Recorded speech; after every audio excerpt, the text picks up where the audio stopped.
තෙරුවන් සරණයි කියලා ආදරෙන් පිළිගන්නවා Malima Life Hacks මගේ YouTube channel එකට. channel එක subscribe කරපු යාළුවෝ හැමෝටම ගොඩාක් ස්තුතියි කියන ගම අලුතින් channel එකත් එක්ක එකතු වෙන යාළුවන්ටත් channel එක subscribe කරලා පැත්තකින් තියෙන bell icon එකත් click කරලා channel එකත් එක්ක එකතු වෙන්න කියලා ආදරෙන් මතක් කරනවා. ඔන්න අද මම ඔයගලන්ට දේශීය ආහාරයක් වන නෙළුම් මල වලින් පෙති බැදලා හදන රසම රස නෙළුම් අලපෙති සලාදයක් හදන හැටි කියලා දෙනවා. මම මුලින්ම මේ විදිහට නෙළුම් මලවල වටේට සුද්ධ කරලා හොඳට සෝදලා අරගෙන තියෙනවා. ඊට පස්සේ පෙති කපාගත්ත නෙළුම් මල ටික මම මෙහෙම ලිපේ රස්නේ වදින්න පොඩ්ඩක් මැටි කබලක තියලා පැත්තකින් තියාගත්තා. එතකොට අපිට බැද්දින්න යන තෙල් ප්‍රමාණය අඩු වෙනවා. තෙත පිටින්ම බැද්දොත් එහෙම අපිට ගොඩක් තෙල් යනවා මේක බැද ගන්න. දැන් තාච්චයකට පොල් තෙල් ටිකක් දාලා තෙල් ටික රත් වෙන්න දෙන්න.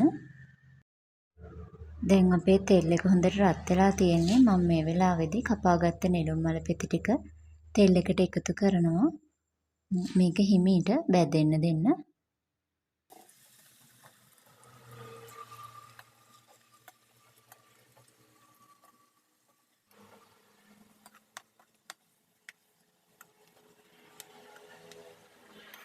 දැන් අපේ නෙළුම් මල පෙති ටික තද රන්වන් පාටට බැදිලා තියෙන්නේ. මම දැන් මේක ලිපෙන් අයින් කරගන්නවා.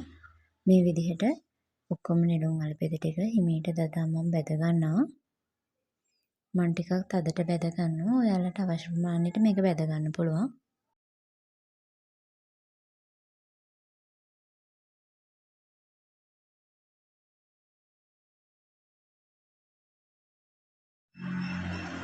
දැන් මම අපේ නෙළුම් මල පෙති සලාදේ හදාගන්න හදන්නේ. අපිට ඕන වෙනවා කපාගත්ත ලුණු, තක්කාලි සහ අමු මිරිස්, බැදගත්ත නෙළුම් මල පෙති ටික. ඊට පස්සේ මේ විදිහට මම භාජනයකට නෙළුම් මල පෙති ටික එකතු කරනවා. ඊට පස්සේ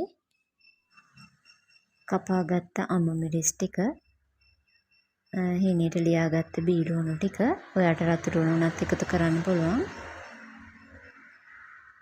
ඊට පස්සේ කපාගත්ත තක්කාලි ටික පිළිවෙලින් එකතු කරනවා.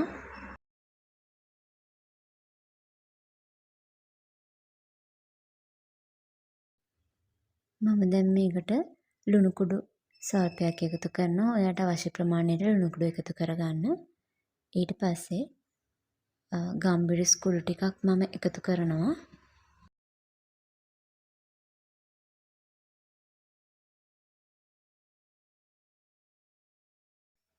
මම දැන් අපේ සලාදෙට දෙහි ටිකක් හිමීට මිරික ගන්නවා.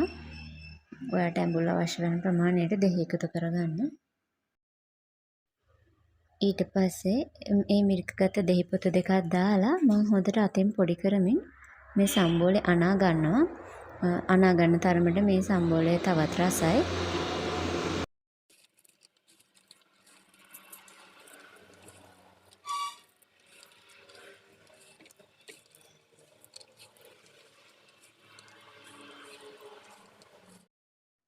මේ තියෙන්නේ අපි හදාගත්ත රසම රස නෙළුම් අලපෙති සලාදය. ඔයාලත් හදලා රස විඳින්න. යාළුවනේ අද වීඩියෝ එකත් හොඳයි නම් ලයික් එකක් දාලා යාළුවා අතර ෂෙයා කරන්න. කමෙන්ට් කරන්නත් අමතක කරන්න එපා. අදට සමුගන්නම් හැම දිනෙකටම තෙරුවන් සරණයි.